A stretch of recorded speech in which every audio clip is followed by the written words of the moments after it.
Di sela-sela kegiatannya di Salatiga, Jawa Tengah, Anies menjawab pertanyaan awak media terkait UMP di Jawa Tengah yang jumlahnya dinilai kecil. Menurut Anies, menentukan UMP tidak hanya berdasarkan aturan pemerintah pusat, namun ada faktor penentu lain yang harus dipertimbangkan.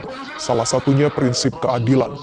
UMP Jawa Tengah berdasarkan Peraturan Menteri Ketenagakerjaan RI nomor 18 tahun 2022 adalah sebesar Rp1.958.000. Jumlah ini berbeda jauh dengan DKI Jakarta sebesar Rp4.900.000.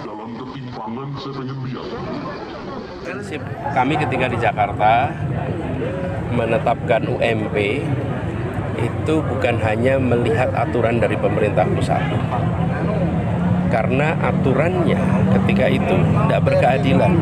Di Jakarta ya, ada rumus yang diberikan. Rata-rata kenaikan UMP di Jakarta itu 8%.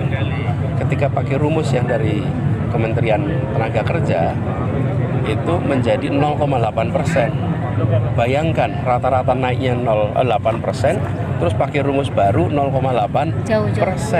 Saya bilang ini namanya bukan rumus untuk UMP, ini panggilan demonstrasi.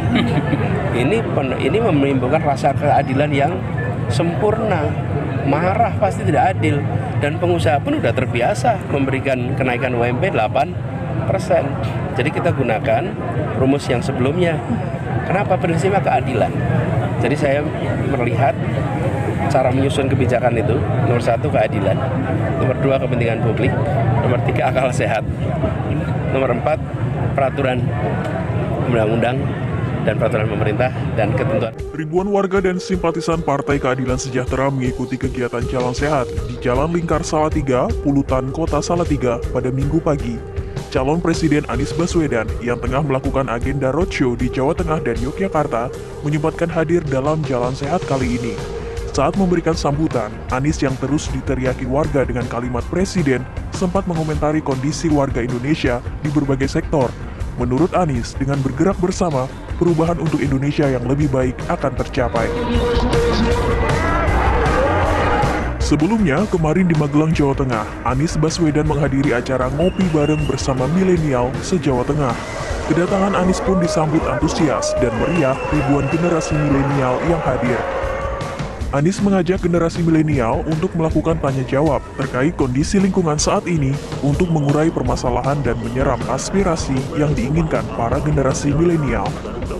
Beberapa permasalahan yang saat ini masih terjadi, seperti ketersediaan lapangan kerja, bantuan untuk UMKM, serta isu pendidikan yang dinilai masih kurang perhatian. Menyampaikan aspirasi, sekaligus juga menyampaikan pertanyaan-pertanyaan bagaimana ke depan. Dan yang menarik dari teman-teman milenial ini, mereka bukan hanya berbicara tentang dirinya, tapi juga berbicara tentang masyarakatnya. Ada yang bertanya tentang bagaimana dengan lapangan pekerjaan, yang itu terasa sekali saat ini sebagai masalah utama, kesulitan lapangan pekerjaan bagi anak-anak muda. Dan tadi kami sampaikan, kita harus menjadi prioritas kita di dalam perluasan lapangan pekerjaan, bukan hanya di kota-kota besar, tapi juga di kota-kota menengah dan kecil.